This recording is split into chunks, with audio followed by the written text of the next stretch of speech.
Hello friends, हमारे यहाँ पर एक बंदर का बच्चा जो हमारी छत पर मिला, तो हमें समझ ही नहीं आ रहा था। ये ना तो जा रहा था यहाँ से, उसके हाथ भी बिल्कुल डैमेज हो रखे थे, नाक भी, इसको करंट लगा था और हमें पता ही नहीं था इसको करंट लगा हुआ है।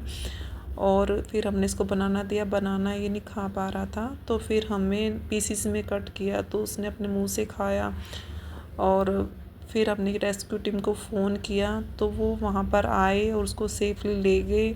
उन्हीं ने हमें बताया कि इसको करंट लगा हुआ है, पर रेस्क्यू टीम ने उसको बचा लिया। Thank you.